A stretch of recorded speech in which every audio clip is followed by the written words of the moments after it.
Thompson handles the pressure. Klay Thompson is terrible. No, he's not terrible. He handles pressure terribly. He's the worst top 25 player in the NBA. How does that make any sense?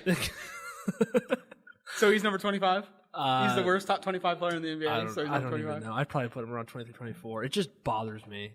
I just hate when people say that he was better than Jimmy Butler. He's not. Like, not even close. I mean, Jimmy Butler's not had a great year this year. But he's also, like, purposely taking a step back. I know, but they're both great defenders. Jimmy Butler's better. You're just such a homer. I'm not a homer. He plays in Minnesota. I'm with you that Klay Thompson has, like, duds in the playoffs. I'd be a homer if I said Zach LaVine is better than Klay Thompson, which I'm not saying. Wait, are you saying that? No, but, I mean, I'm not saying that, like, Klay Thompson doesn't have duds in the playoffs, which he does. Every year. Whenever it's like, oh, Klay Thompson, you have to take over here because you're the only guy on the floor or whatever, Klay Thompson always is like, They get outscored every time it's like they bench the other three. Yeah, and you saw it yesterday. They lost to Sacramento, and then they've played a few games without Durant, and they've played a game or two without Curry. So, I mean, like... Yeah, I understand. And they're still the number 1 seed, or not, number 2 seed in the East, or in the West. But my thing is, you're saying that they play without Durant, play without Curry. The Spurs have not played with Kawhi at all. Yeah, I know, but it's the Spurs. They're good without Kawhi every single year. Kawhi doesn't play every single year. They have a little stretch. We're like, oh, without Kawhi, they're so great. But like the rest of the team is developping. That's the thing. Kyle Anderson looks good. Yeah, LaMarcus Aldridge looks fantastic. Yeah, and guess why? Because Greg Popovich is amazing.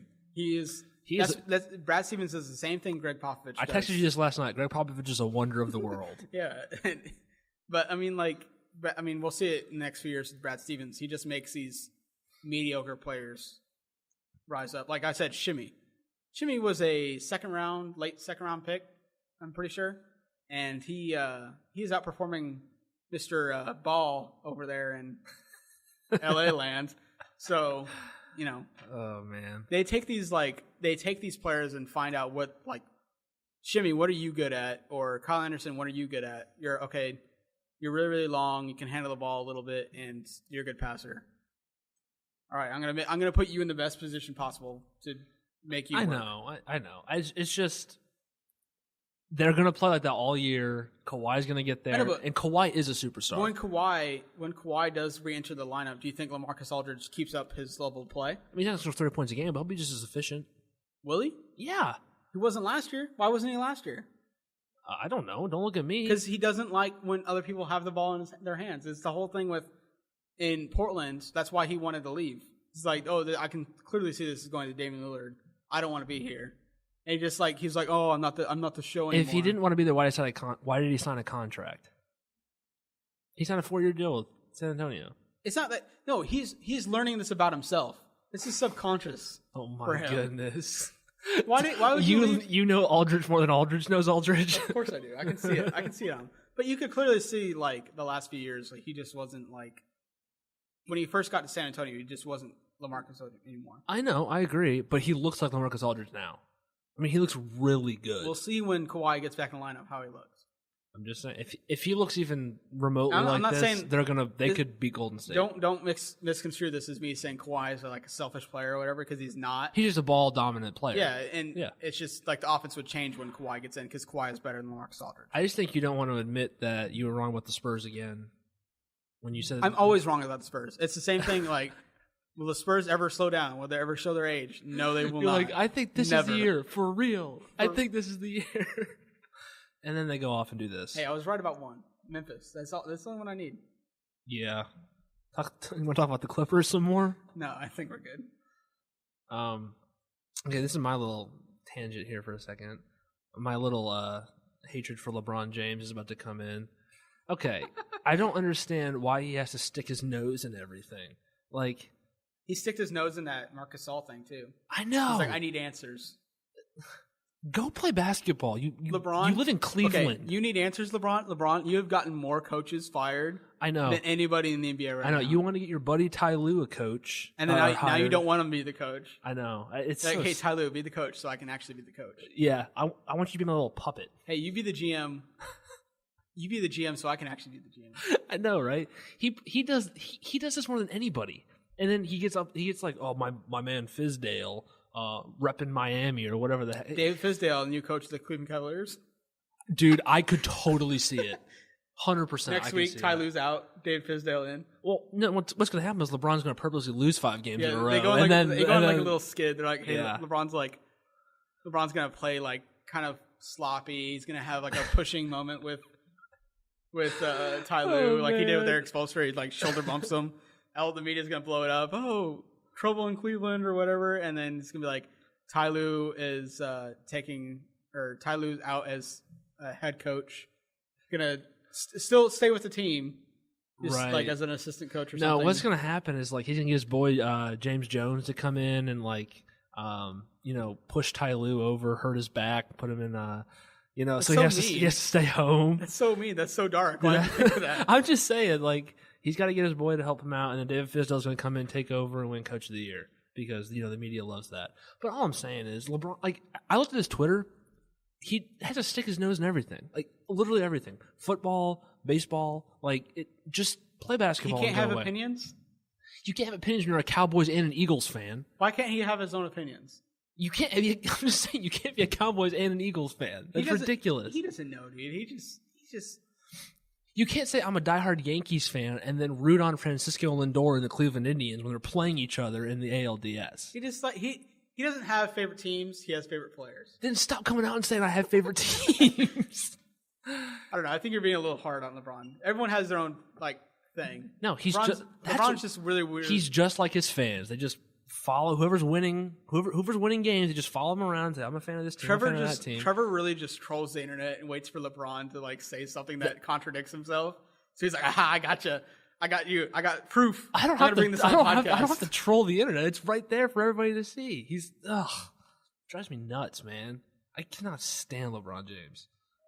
Everything he does makes me want to physically cringe. Almost as much as when I was watching Star Wars Attack of the Clones a couple days ago. That's how I feel. Drives me insane. Sticking with Cleveland, though, a little bit sadder story.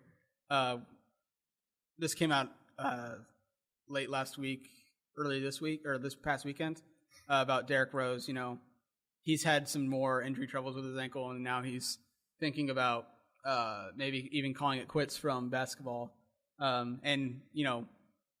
Once we do have the video up and running, you'll see how much of a Derrick Rose fan Trevor is. I mean, he's a Bulls fan for a long, he's still a Bulls fan, obviously, but when Derrick Rose is in the Bulls, Derrick Rose is Trevor's favorite player by far. Oh yeah, he's probably still my favorite player. He's like one of my favorite players to ever watch. He was just so exciting, and the whole MVP year was just really, really awesome to watch. And people talk down on Derrick Rose as being a really weak MVP. And if you look at the overinflated numbers now, you can't look at his 25-7 or 25-8, what he averaged, and be like, oh, that's not MVP numbers. Look at Russell Westbrook. Look at James Harden. They're averaging almost triple doubles and stuff like that. It was well, he played both ends. He played defense. He was on the top defensive team in the NBA. They won a lot. They're the best record in the league 2 years in a row. Yeah, the best record in the league when he was the only player. He had Carlos Boozer on. We had Dang and Noah. Carlos Boozer was your second best player, though. Yeah. That's what I'm saying. Carlos Boozer was your second best player. And Derrick Rose had a better record than the Spurs. He had a better record than Miami when LeBron, Wade, and Bosh were there. In their primes. And he battled them in the playoffs. He never won against them in the playoffs, but, he's only one man. I know. And that was true MVP because he took people like Keith Bogans and Ronnie Brewer and an old washed up Detroit. I can't remember his name. Oh, Rip Hamilton. Rip Hamilton to number one. I forgot he was on our team. Number one seed in the East.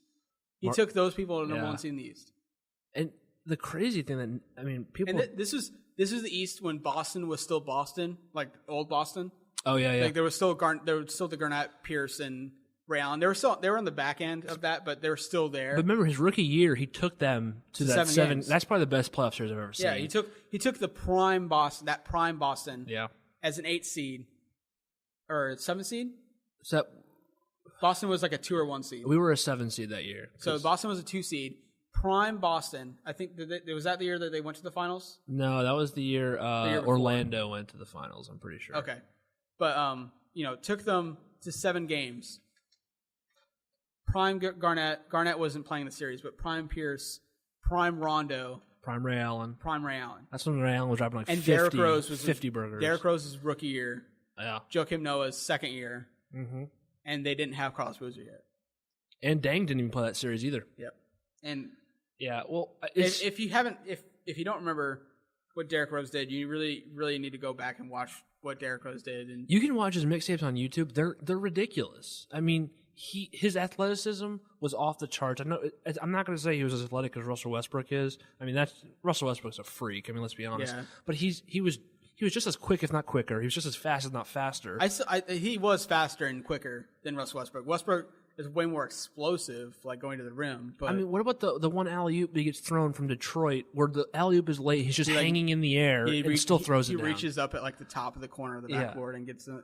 I mean, the man was unreal. Him being from Chicago was just an inspiration to everybody. Yeah, he was like hometown kid. You know, he had that famous press conference at the beginning of the year, his MVP year. He's like, "Why can't I be the best player in the year? Why can't I win MVP?" Right.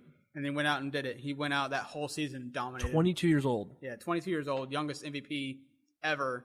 And think about this, Giannis is like everyone's. He's probably not going to win the MVP because their team's not that great. But Giannis, even if he were to win the MVP, is still older than Derrick Rose. Yeah. Think about that. That's crazy. And think about how much time we lost with Derrick Rose's injury and like why like these injuries they suck for. And I mean, imagine like what we have gotten. And Derrick Rose, he didn't shoot threes that well, and he still doesn't shoot threes that well. And we don't know if he would have developed a 3-point shot, but he was still dominant without the 3-point shot. And just think about how much we've lost in the last 6 years without. Right Derrick now, Rose. he'd be probably entering near his prime. Yeah. If he had, I mean, he's 28. Yeah, it's just unfair. I mean, it really is. But I mean, even when he came back that one year when we took the Cavs to 6 games, but I mean, if LeBron James doesn't hit that game-winning 3, him and Jimmy Butler are probably going to the finals against the Warriors.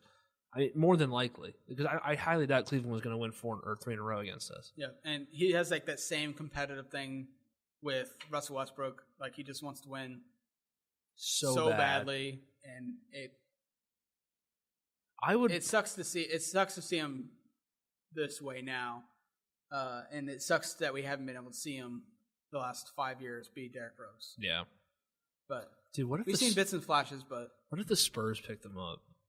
Revitalize him. Yeah. Oh man, I'd be the biggest Spurs fan. I was rooting from this year, and you know if you listen to this podcast that me and Trevor aren't the biggest LeBron fans and Cleveland fans. We still know that they're great. I was still hoping for, this is Derrick Rose. He's not. He can take a step back. He can kind of be like the facilitator. And well, I mean, if he retires, I won't blame him. He won't be able to like walk by the time he's 40 if he keeps this up. I mean, both of his ankles are messed up. Both of his knees are messed up. And that's what he said like back when he was recovering from his first knee injuries. Like he was thinking like, I want to think to my future when I'm like trying to go outside and play with my kid. Yeah. I want to be able to walk. I don't want to be like having to take painkillers all the time. Yeah, I know he got killed for saying that, but at the same time, I mean, he's a person too. Like, think of athletes like, they get paid a lot of money. We said this a few weeks about somebody. I can't remember who, but when Gordon Hayward got injured, and everyone was like, "Oh yeah," people were like, "Well, he made a lot of money, so that's okay."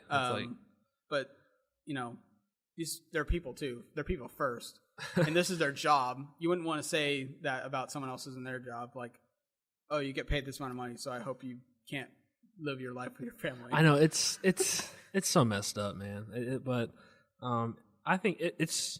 I know I'm a little biased, but it's probably the saddest story in Chicago sports history. I mean, that I can think of. Better than Bartman?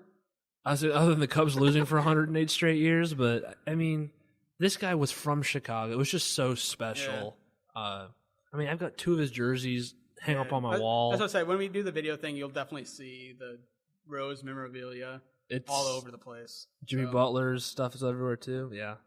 All right. Well, I think that's it for us today. We ended on a little somber note there, but I know it is sad to see, like, because he was going to be one of the next greats, and I still think he would. Now we're going to get into an interesting conversation in the next few years. Is if he does retire, is Derrick Rose a Hall of Fame player? No, can't be. He would be the first MVP to not make. Yep, a Hall of he Fame. will be.